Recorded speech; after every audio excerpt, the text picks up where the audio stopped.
What's up, everybody? Welcome into a new edition, a Tuesday edition, a fresh off a holiday weekend edition of the Slate here for DraftKings across our Twitter, YouTube, and Twitch channels. Adam Kaufman, along with the Matts, Matt LaMarca and Matt Meiselman. Of course, we are talking all things Montrezl Harrell, 2-year deal with the Philadelphia 76ers, because that's what the people care about today. No, probably not. We will get into NFL at the back end of this show. Baseball, though, guys, that is our focus today with a robust slate across the diamond tonight. Only a few games taking place during the 6 o'clock Eastern time, getting started here in the next hour or so. So those are not a part of the main slate. Then you got the 11 gamer in the main slate. And then, of course, we've got the Yankees and Twins that was postponed. So we will not fixate on those two teams tonight. But first and foremost, hi, how are you guys? Good holiday weekend? It was pretty good. I mean, I was very stressed about they used to be my Yankees. Now they're just the Yankees division bet that I care about. Okay. It pales in comparison to the importance of this division bet. But the Yankees finally got back on track. So I know we're not going to spend much time on them for tonight, but I was starting to get quite worried until they got a bailout call on, I think it was Yandy Diaz to end the game. And then they finally got another win. So I know the Mets are struggling. The Yankees are still struggling, but not as bad as before. So that, kind of helped the weekend a bit. And Patrick Corbin beat Max Scherzer. I just want to mention that again after mentioning it off air. That was my favorite game of the season by far. LaMarca? Yeah, that Judge guy's pretty good, huh? He's all right. Okay. Garrett Carabas earlier on the Sweat, he was asked, so is Judge gonna catch Roger Maris for the Yankees home run record? He said, the Maris guy stinks. Who cares about him? He's going for Bonds right now. Well, yeah, that'd be something if he went on that kind of tear to end the year. Yeah. But no, I wrote up my MLB best bets today. I did some work on my NFL betting card, and I blurbed Montrezl Harrell for DK Nation. So I'm well covered right now. I can talk whatever you want. Yeah, well versed on all things Montrezl Harrell and that 2-year deal. Let's begin though with baseball, obviously, and I know you guys have been perusing the DraftKings Sportsbook throughout the day and looking for your edges and where you're leaning and all sorts of good stuff. There was, if anyone, I do want to mention it, not just for cross promotion and synergy and whatever else, but because it is worth your time. If anyone did not catch the Sweat earlier or any morning for that matter, it comes your way every day, Monday through Friday at 11 a.m. Eastern.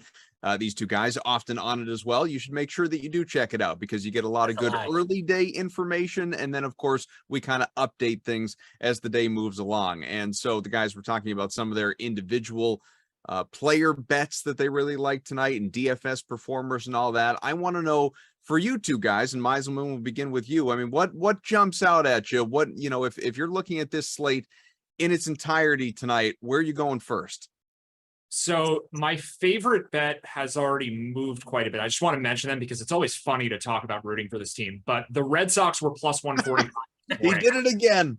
Always. But I don't know that I really want to bet them now at 115. We had Drew Rasmussen was scratched for this start. So Red Sox line has moved a lot. I just kind of wanted to mention that I'm once again backing Rich Hill, who actually had an 11 strikeout game 10 days ago against the Rays.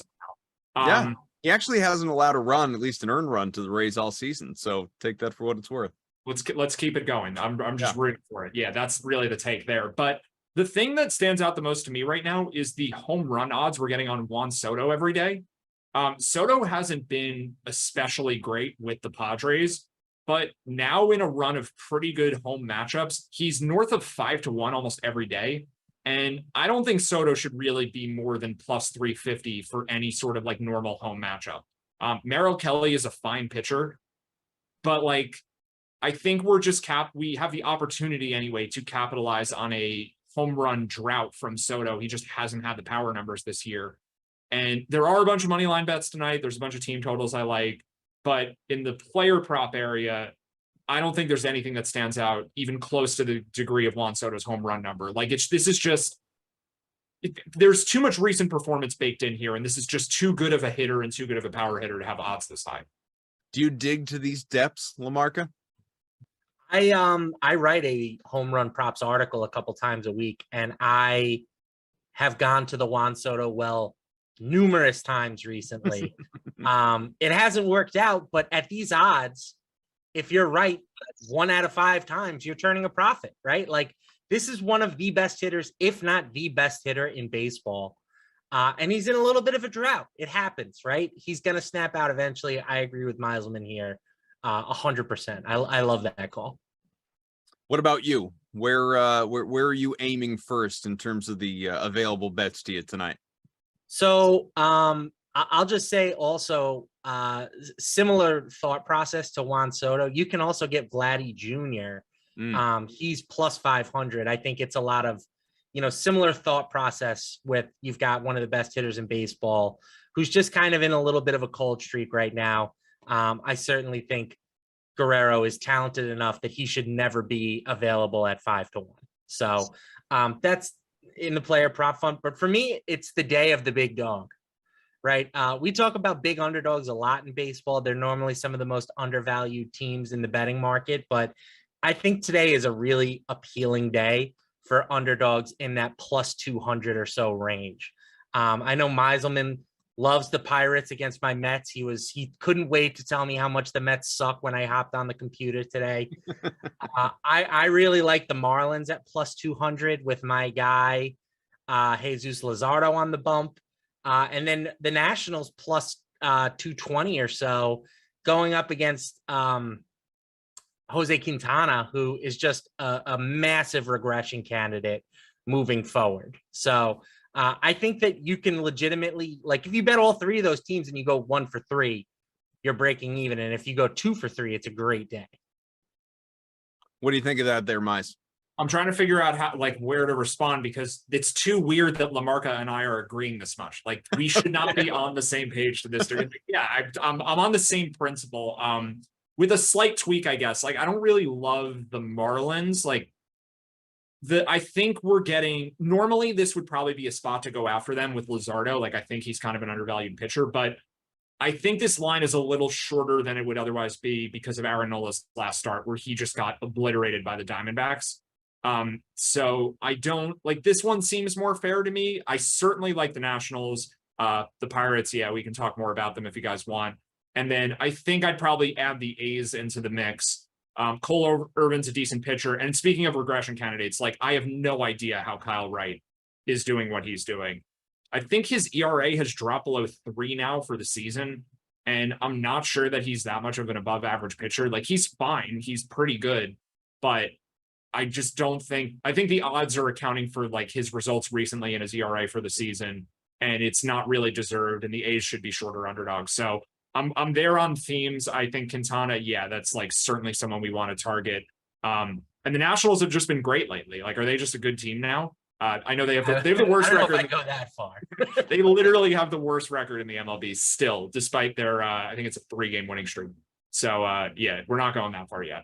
I'm not doing that. Just joking there. But yeah, I guess we'll come back to the Pirates just briefly. Sure. I actually think the Pirates, this is something I said about the Cubs last week. They lost the game where I mentioned them, but they've actually had some pretty good offensive performances. I think the Pirates are similar, where the team is just bad overall and the offense statistics for the year are bad, but there are some prospects here and just some injured veterans who are back, like Brian Reynolds. That's the clear example. Brian Hayes was out for a bit. All these guys are playing. O'Neal Cruz is, I think, playing his best baseball of his career. What an alien right now. The guy is in the 100th percentile in max exit velocity. He's hit the hardest ball in the history of the StatCast era. He's thrown the hardest throw from shortstop this season, and he has the fastest sprint time home to first. How can one person have all three of those things? Unfair. And he's 100-1 to win Rookie of the Year right now. He's not going to win because Spencer Strider and even Michael Harris have just been way too good. It's crazy that someone this talented is not even in the conversation. But yes, he's an unbelievable athlete. I think, yeah, he should continue to just become just continue to emerge into this great player that he clearly looks like. But then towards the bottom of the Pirates lineup, we have Ben Gamble, who's an okay hitter playing, and Jack Sawinski, who was actually leading all rookies in home runs, I think, before he got sent down to the minors a couple months back. This is not a terrible offense. It's not good, but it's competent. And Taijuan Walker is by far the Mets' worst starting pitcher. I'm actually a pretty big David Peterson fan. I think he's pretty underrated. And of course, DeGrom and Scherzer and Bassett to a lesser extent have been, I mean, DeGrom, we don't even need to say anything about him. He's maybe the best pitcher ever. But Scherzer and Bassett have been really good. And I think Peterson's good. And Walker, like, anytime he pitches, the Mets are going to be overvalued, because this is a thing I'll just keep saying forever, is that the odds care too much about the name of the team and not enough about who's on the mound. And this is just a constant theme for all of baseball betting. So I think the Mets are always going to be overrated, at least with this current team construction, anytime Walker pitches. And I'm not like, the Mets are above 50% to win this game, but it's not a minus 200 game. Like, this is a 150, 160 game. Well, Mark, I just feel like you deserve an opportunity to defend your ball club, or at least your pitcher. No, he's 100% right. I would say that Taijuan Walker's better than Carlos Carrasco, but the premise is fair, right? The Mets have reached the point where, you know, in that National Series was a perfect example. They are massive money line favorites, even without DeGrom or Scherzer on the mound. And really the only time this team should be approaching, you know, minus 225, minus 250 is when they have one of their true aces on the mound. Taijuan Walker is a fine pitcher, but he is not a lockdown starter by any stretch. So I do worry that the Mets have, like, their recent struggles are being priced in a little bit, right? Like, I think if this game occurred before the Mets dropped 2 in a row to the Nationals, Walker might have been like minus 250 in this spot. So I do think we're giving up just a little bit of value there. But I agree with Matt that this line still, it flatters the Mets too much.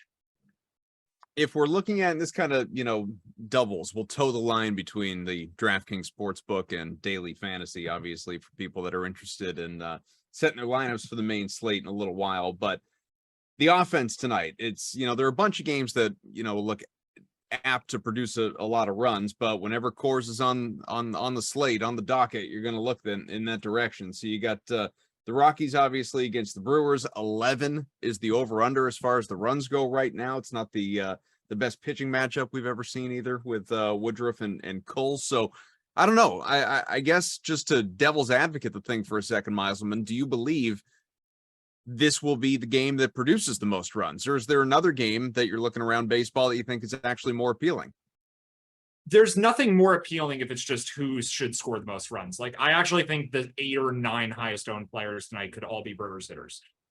Chad Cole is really just like well below average at this point in his career, maybe at every point in his career, but certainly now. And at Coors Field, it's just going to be quite difficult for him. So yeah, like, the Brewers are the stack, but given what's likely to be, you know, just massive ownership, you definitely want to try to look elsewhere in anything resembling a large field GPP. And there's a lot of teams that are in worse spots, but who have really good hitters that, you know, they're definitely worthy stacks. Like, I think Oakland is a good bet tonight, but that doesn't mean you can't stack the Braves. I don't think anyone is stacking the Angels. Any team that's going to have Ohtani and Trout as part of the stack, like, you want to look there. Eduardo Rodriguez has been very home run prone and just not that good at this point in his career.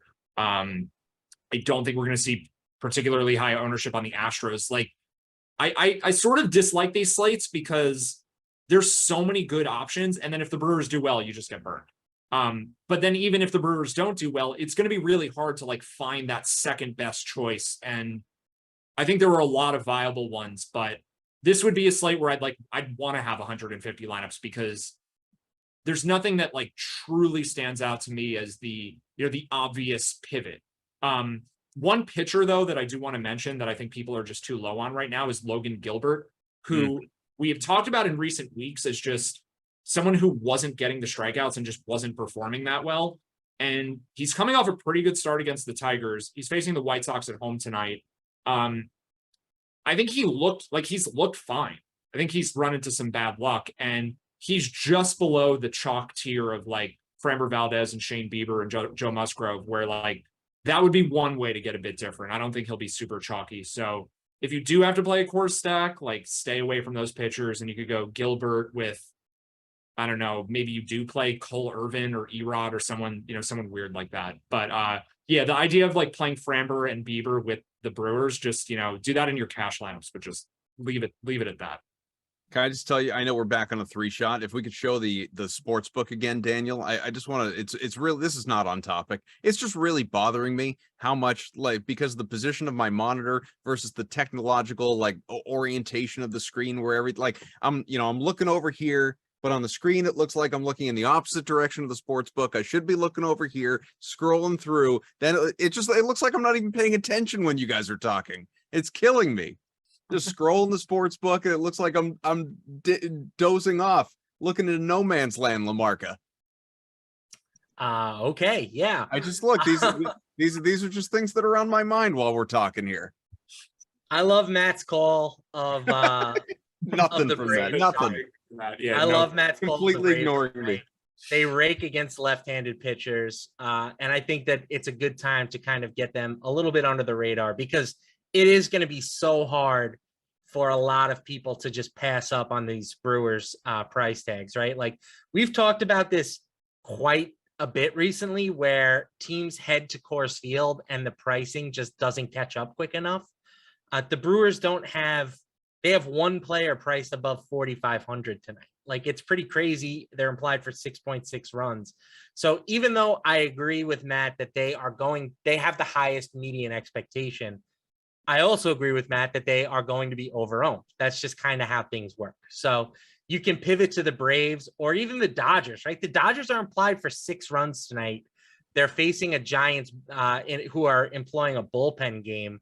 Like, just play either of those teams, and I think that you're going to get an edge over the field. Who are some of your? Go ahead. Okay, that game just it reminded me of something. Like the Giants' offense tonight. We can go back to betting with this too, but that's a pretty cheap team against Tyler Anderson that I don't think anyone's going to play either. I like that whole game, so I totally agree on the Dodgers too. But like Giants money line and Giants team total, I think are really underpriced. And the bullpen game thing is interesting. Like, in some sense, it's bad to have to rely on a bullpen game because it obviously means you're not using a top end starter, but the bullpen games are also generally better than like having Jake Junis on the mound or whatever the number 5 be, right? Like, those guys on a per inning basis are way better than the back end of a team's rotation. So I agree in the sense that the Dodgers offense, I think, is still underrated just across the board. I think people just really don't understand how good this offense is. Maybe we'll see it in the playoffs, like where people finally get that this is a historically great lineup. But at the same time, like, I think that it's being over accounted for that it's Tyler Anderson versus a bullpen game. And Anderson, I think, is very similar to Jose Quintana, where it's just like, this is a sort of soft throwing lefty that just isn't as good as his numbers. He's been pretty lucky this year. So the Giants offense is kind of weird in terms of stacking, because once Anderson leaves the game, like, you're going to see pinch hitters.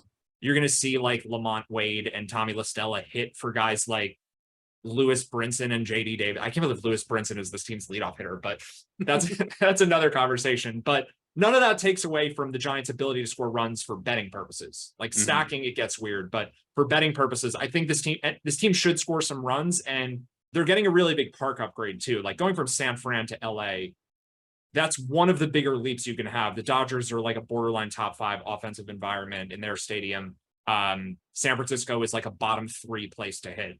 So the Giants have had a bad year and their offense isn't good necessarily, but I think we're also looking at a team total of 3 runs. So this is something they can definitely clear with like a 60% confidence. In terms of some individuals, guys, Lamarca, I'll start with you. I'm looking at the pitchers tonight, and Framber Valdez, he's projected to be owned right around 40% right now. I mean, obviously, very, very chalky. You've got Shane Bieber is right around 35%. Joe Musgrove is in the neighborhood of 30%. You could look at Mike Mayers is going to be popular, north of 20% as well. And there are a whole bunch of guys, pitchers wise, obviously, that are in the teens too. But in terms of the arms, I'm looking at maybe some of the better, quote unquote value. It's hard to call Nola value by the same, because he's 10,100, but by the same token, compared to maybe some of the pitching options other than Mayers, who comes in a lot cheaper at 4,800, he would come into that category. So which of the pitchers starters tonight, really jump out at you in particular? Yeah, I think that if you're not going to play the Brewers tonight on offense, you can eat a little bit of chalk at pitcher. And I do think that Bieber and Valdez stand out as like the two clear-cut top options, in my opinion. Joe Musgrove, also a strong play. He's $1,000 cheaper roughly than Bieber. And then Matt's guy Gilbert, I think, is another strong play. So I don't think that this is a night where I'm necessarily going to wade into a ton of like the true trash at pitcher, just because I don't have to, by virtue of not playing the Brewers. That's enough to differentiate most of my lineups. Is that what you're looking for as well, Mize? To break away from the Brewers just for the sake of differentiation? Then, like Lamarck is saying, you could pick up a pitcher. Yeah, I do think so. Although I think it's worth going back to Mike Mayers, because that's sort of like I don't know, it's such a weird price when you have a pitcher who like figures to actually do pretty well, and he's less than $5,000, right? 4,800. Yeah, 4,800. So what's weird is the Brewers are not expensive enough where you have to play him to use them, because the Brewers are just, like Lamarca was saying, just so outrageously cheap for this matchup.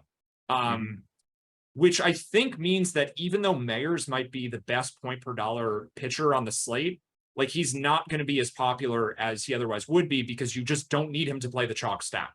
So I think that if you're, I agree with the idea that if you're not playing the Brewers, eat some pitching chalk. But my favorite way to approach this, I think, would be if you're playing a cheap offense, play like Framber, Bieber, Musgrove, Gilbert, like two of those guys. But if you want to play a super expensive offense, I think it's one of those guys with Mayers, because that's still going to be pretty contrarian, even though you're using two pitchers that could be like, 20+% owned. But if you play those two pitchers with like the Dodgers, that would probably be my preference. I think like my favorite lineup construction tonight would be Mayers, one expensive pitcher who's relatively popular, and then a way overpriced stack that would be worth having just because no one has them.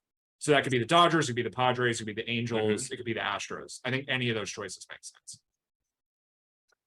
You have a favorite hitter tonight? I think it's I think it's Ohtani and Trout. And you know what? I'll go Ohtani. Like, he's coming off a 2-home run game. You better hope he doesn't face Cody Clemens again, because right. That was so strange. I don't think I've ever seen a called strikeout from a position on a 68-mile-an-hour eephus. I mean, to be fair, that's roughly how hard Anibal Sanchez throws, and he's gotten so I mean, let's avoid that matchup. But I think because it's lefty and because Ohtani's over 6K, like you're going to see really low ownership on him, even though he just had 2 home runs last night. So I think if you play cheap pitching, you can afford this, and it's going to be pretty contrarian too. Lamarca? Yeah, I like that call. I'm just going to double down on the Dodgers. I think Freddie Freeman is probably my favorite Dodger at 5,600, but Mookie Betts kind of fits that same description of he's 6,500. Like, it's just such a big price tag on him that should help keep his ownership reasonable. So I like the Dodgers a lot. I think that they're going to rough up the Giants bullpen. They're bottom 8 in terms of bullpen ERA this season. So they're expensive, but that actually might help us today. I do want to ask you guys, we're going to get a little football in before we're done here, but just to take a little look at baseball futures for a moment. I think in particular, coming off of obviously the Ohtani game with a couple of home runs and the slumping that the Yankees are doing. Just RIP for all the Orioles fans. I'm sorry that the season is not going to have the ending that everyone. You're not sorry. You're so happy about it. I'm very happy about it. Yeah, I'm not the least bit sorry about it, but it's going to be hard for Bukes to come through on that Tampa Bay missing the playoffs bet that he's been touting all around the land. Let me see. I was looking for player awards. There we go. All right, so MVP right now in the American League. Aaron Judge is still very much the favorite, obviously, at minus 1,200. Shohei Ohtani at plus 600. There are arguments being made on social media by, baseball people, not just people in my mentions, by people that actually cover the sport at a high level, who feel like the MVP argument is flipping. It's, it's coming back Ohtani's way after he obviously won last year because, again, of the complete player that he is, more so than we've literally ever seen in baseball history, doing what he's doing both at the plate and on the mound. Are either of you even remotely buying into that, or is it still Judge in a landslide right now? LaMarca. Yeah, so first I'm going to disagree with the narrative that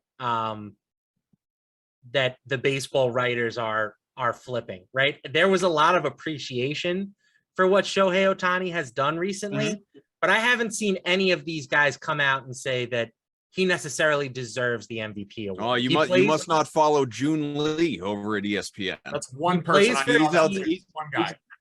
He's out there talking about WAR versus combined WAR, pitching and hitting. He's laying it all out. I don't think Judge is better. No, it doesn't. Judge still. He is. He is. It's like 8.4 to 8.1. So what are we talking about? Forget the fact that Ohtani pitches for, or that is going to play for a team that might win 70 games. Like it's Judge's year. It's a historic season for him, barring a just Yankees collapse where they they probably have to miss the playoffs, and still I think Judge would win the MVP. Yeah, so, I think that's the only way he doesn't, really.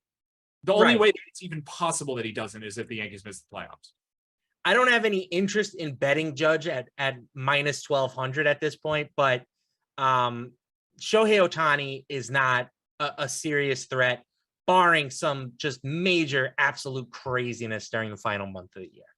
Yeah, it's weird. Like, I think the argument that Ohtani is doing something that's unprecedented just doesn't make any sense, because Ohtani did this last year. Like, I don't understand why that's not entering people's minds, because now he's doing it even better. Someone and not have them be the MVP. Like, also, you can say what Shohei Ohtani is doing is unprecedented. It's phenomenal. It's a joy to watch. But Aaron Judge has been more valuable this season. For sure. Well, I think the better argument, I was just going to say real quick, man, I think the better argument is just so long as, and you can never bank on this, but so long as Ohtani stays healthy in future seasons, he's going to be doing this every year. And so are we just going to sit here and say Ohtani should be MVP every single year? Well, if he finishes the season with the highest WAR on a playoff team every year, or at least a competing team, I don't generally think that the MVP should consider too much what the record of the team is, but if you want to say they should at least be in the playoff hunt, fine. Like, I can get on board with that. So if he actually is the best player each season, he should win each season. But to LaMarca's point, he has not been the best player this season. He's been close to Judge, but he's been a bit worse, even when you combine the value of his pitching and hitting. He's actually not better than last year, because his pitching has improved, but his hitting has declined to a decent extent from where, like, his WRC plus was in the 160s last year. I think that's right. And this year it's, 10 or 15 points lower than that. So he's been worse offensively, which kind of counterbalances the increase pitching wise. Judge has a higher WAR by all measures of WAR. Judge is also having a historic power hitting season that we have not seen in a long time. And Ohtani just got the MVP award for this exact reason last year. So we've already done this. To say that, like, we've seen this movie. Yeah, we've seen it just happened last year. So if he actually were the most valuable player, then fine, we should give it to him. But then once you add the fact that Aaron Judge is single-handedly keeping the Yankees in first place in their division, where no one is doing anything. Rizzo's injured. Stanton was injured and is probably playing hurt now and can't hit the baseball right now. Benintendi just got hurt. The bullpen's fallen apart. Garrett Cole's had like a bunch of bad games. The starting rotation hasn't been that good. Like, it's all Aaron Judge. The reason the Yankees have been good is like all him for the second half of the season since the All-Star break. So narrative wise, I think Judge has the edge. And then analytics wise, he also has the edge. So actually, like, yeah, you don't want to lay minus 1,200 on anything really, but sure. I think this line should be higher. Like, Judge will win barring something totally unforeseen happen. Well, he might hit like 5 more homers than every other player in baseball this year. Yeah. There was a line on Judge to lead the league in homers before the season started. It was like plus 500. Some people may apologize for wasting everybody's time. All right. So I do want to hit this before we get out of here. Football's coming back, guys, real soon. As a matter of fact, it's that week where, oh my goodness, that's scary. Look, it's two of me for a second. Thursday is the very first game of the NFL season. The Bills and the Rams in LA. Bills are favored. Not the focus right now, though. Our own Felix, Julian Edlow, tweeted out earlier the most bet anytime touchdown scores on the DraftKings Sportsbook as of actually only about a half hour ago. He tweeted this. So Cooper Kupp, no shock there. Minus 130 odds. Stephon Diggs plus 140. Josh Allen at plus 170. Dawson Knox plus 170 as well, and Allen Robinson at plus 140. That's your 1 through 5 at the moment. I've pulled up the DraftKings Sportsbook odds for touchdown score as well, first, last, anytime, all of that. Lamarca, you can go first here real quick. There are no Madden Sims, by the way, just to let the people know if you're thinking about rushing out right at 6 on the dot. You do not have Madden Sims to get to tonight. What do you think of the bets being placed on anytime score for this game on Thursday here? Yeah, these odds normally are tough, right? You're not getting a ton of value on these touchdown odds. I like to look deeper down the board typically when I'm betting these. I don't want to lay negative numbers almost any time with a touchdown scorer prop.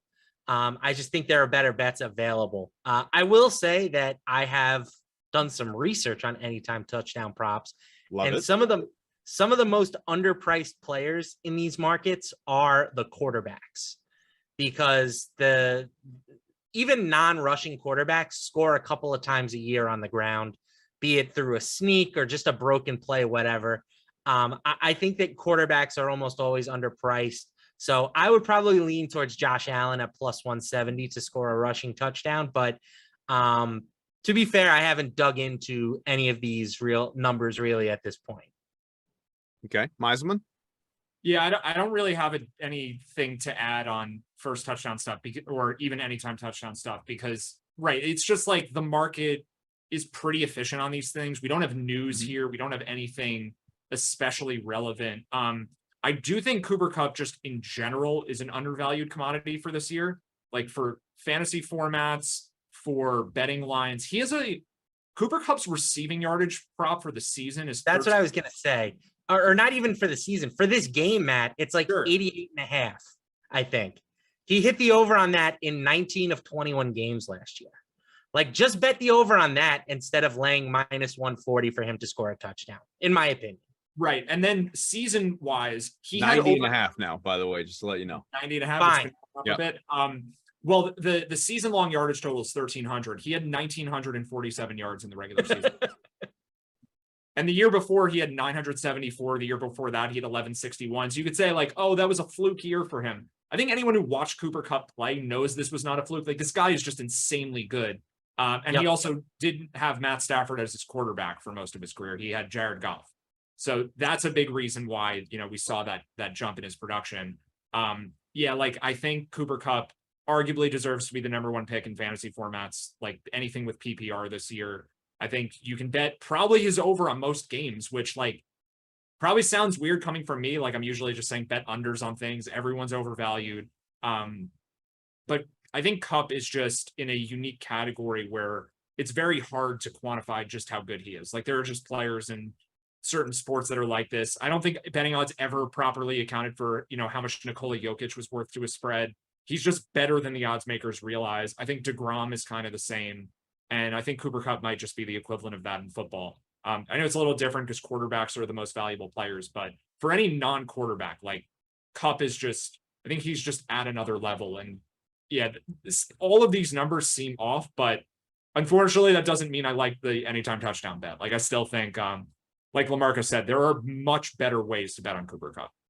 So I'm just curious, and I'm veering in a different area, but season long, because so many people out there listening, or those of us, you've got your drafts.